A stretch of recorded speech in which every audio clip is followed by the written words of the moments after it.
তুমি তোমার নিজের ভালো মন্দ সবকিছু বোঝো। যেমন তোমার হাজবেন্ডের মনে করো যদি এক সপ্তাহ এমনি না থাকে, এক সপ্তাহ যদি তুমি ওর সাথে কথা না বলো, তোমার খারাপ লাগবে না? একটা খুব কষ্ট পাবা না তুমি? পাবা না? হ্যাঁ। ওই এক সপ্তাহ যদি আমার সাথে একটু ন্যূনতম তুমি ভালো মন্দ কথা বলো, কিছুটা হইলেও তোমার দুঃখ কষ্ট দূর হবে না?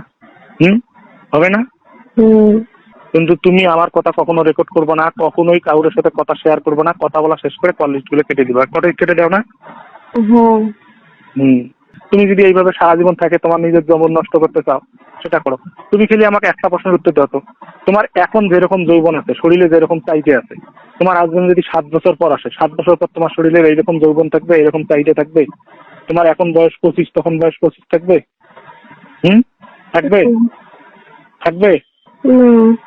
হ্যাঁ, তা সেটা তুমি যদি তোমার মাঝে মাঝে মানে 1 মাস 2 মাস বা 7 বা 15 দিনে কখনো যদি মনে করো তোমার ন্যূনতম এনজয় করার ইচ্ছা থাকে, মনে করো গোপনে যদি আমার সাথে তোমার মোটিভিটি চেঞ্জ হয়, তুমি যদি এনজয় করো, সেটা কি তোমার জন্য ভালো হবে না খারাপ হবে? যদি তোমার মন মানসিকতা চেঞ্জ হয়, তখন তোমার সেটা ভালো হবে না খারাপ হবে? বলো, কি মনে হয়? এরকম চিন্তা ভাবনা আমি করি না। আচ্ছা ঠিক আছে, আমার তোমার প্রতি আমার 3টে পরামর্শ। একটা আছে, যেভাবে কষ্ট হোক যেটা হোক খাওয়া দাওয়াটা ভালো করে করো, রূপচর্চাটা ঠিক মতো করো, আর নিজের নিয়ে ভাবো, বুঝছো? নিজের ভালো নিজেকেই বুঝতে হয়। এই যে তুমি এত কষ্ট করে থাকতেছো, একটা লোক তোমাদের সাথে বাটপাড়ি করলো, এই যে তোমার নিজের রূপ যৌবন নষ্ট হয়ে যাচ্ছে, কোনো কিছু নেই। ওই জন্য নিজের ঠিক রাখার জন্য সমাজকে গোপন রেখে নিজের যতটুক ভালো, নিজের যতটুক করা যায় এতটুক করতে হবে। তোমার যৌবন নষ্ট হইলেও কারো কিছু যায় আসে না, তুমি মারা গেলেও কিছু যায় আসে না, তুমি বুড়ি হইলেও কিছু যায় আসে না। তুমি যদি কখনো মনে করো যে না ভাইয়ের সাথে আমি সময় কাটাইতে পারো, যদি মনে করো ভাইয়ের সাথে কথা বলি শুধু বলতে পারো, যদি মনে করো যে না ভাইয়ের সাথে এমনিতে পাশে নিয়ে হালকা মেসেজিং এটার মধ্যে রাখি থাকতে পারো। আমি কি কথা ক্লিয়ার বোঝাইতে পেরেছি?